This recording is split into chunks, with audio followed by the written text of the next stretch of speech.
Cyber crime ಜಾಸ್ತಿ ಆಗಿದೆ. ಯಾಕೆ ಜಾಸ್ತಿ ಆಗಿದೆ ಅಂತ ಹೇಳಿದರೆ, ನಮ್ಮಲ್ಲಿ ಒಂದೋ ಎರಡೋ ಸೈಬರ್ ಸ್ಟೇಷನ್ ಇದ್ದದ್ದು. ಅವಾಗ ಯಾರೂ ರಿಜಿಸ್ಟರ್ ಮಾಡೋಕ್ಕಾಗ್ತಿರಲಿಲ್ಲ, ಎಲ್ಲೂ ಕೂಡ ಸೈಬರ್ ಕೇಸಸ್ನ ತಗೊಳ್ತಿರಲಿಲ್ಲ. ಈಗ 43 ಸೈಬರ್ ಸ್ಟೇಷನ್ಸನ್ನು ಮಾಡಿದ್ದೇವೆ. ಜಿಲ್ಲೆಗೆ ಒಂದೊಂದು ಸೆನ್ ಪೊಲೀಸ್ ಸ್ಟೇಷನ್ ಅಂತ ಮಾಡಿದ್ದೇವೆ. ಅವರಿಗೆ ರಿಜಿಸ್ಟರ್ ಮಾಡೋದಕ್ಕೆ ಅವಕಾಶ ಆಗಿದೆ.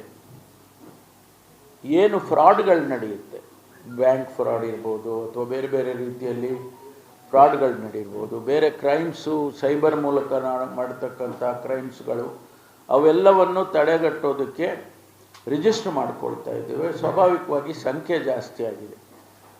ಆದರೆ ಭಾಳ ಒಂದು ಸಂತೋಷದ ವಿಚಾರ ಏನು ಅಂತ ಹೇಳಿದರೆ, ಯಾರು ಈ ರೀತಿ ಫ್ರಾಡ್ ಮಾಡಿರ್ತಾರೆ, ಬ್ಯಾಂಕಲ್ಲಿ ಅವರ ಅಕೌಂಟ್ ಹ್ಯಾಕ್ ಮಾಡ್ಕೊಂಡು ಹಣ ತೊಗೊಂಡಿರ್ತಾರೆ, ಆ ಥರದವನ್ನೆಲ್ಲ ಭಾಳಷ್ಟು ಕೇಸಸ್ಸಲ್ಲಿ ಹಿಡಿದು ನಾವು ಹಣ ವಾಪಸ್ ಕೊಡಿಸಿದ್ದೇವೆ.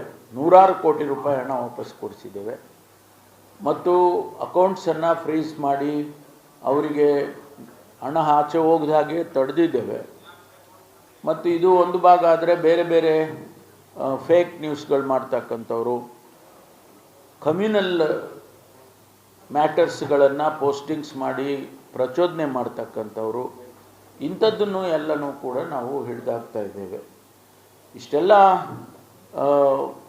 ಮಾಡಿ ಕಾನೂನು ವ್ಯವಸ್ಥೆಯನ್ನು ಒಂದು ಹತೋಟಿಗೆ ತಂದಿದ್ದೇವೆ ಅನ್ನೋದನ್ನು ನಾನು ತಮ್ಮಲ್ಲಿ ಹಂಚ್ಕೊಳ್ಳೋದಕ್ಕೆ ಬಯಸ್ತೇನೆ. ಹಾಗಾಗಿ ಕರ್ನಾಟಕದಲ್ಲಿ ಕಾನೂನು ವ್ಯವಸ್ಥೆ ಕೆಟ್ಟಿದೆ ಅನ್ನೋ ಮಾತು ಸುಳ್ಳು.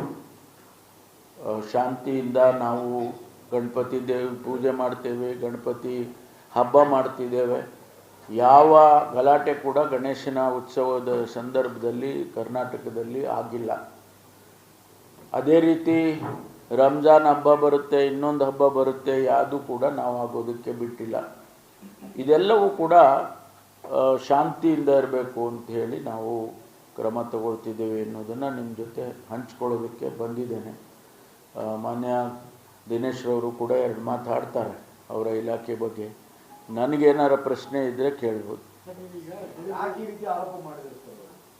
ಗೊತ್ತಿಲ್ಲ, ಅವ್ರನ್ನ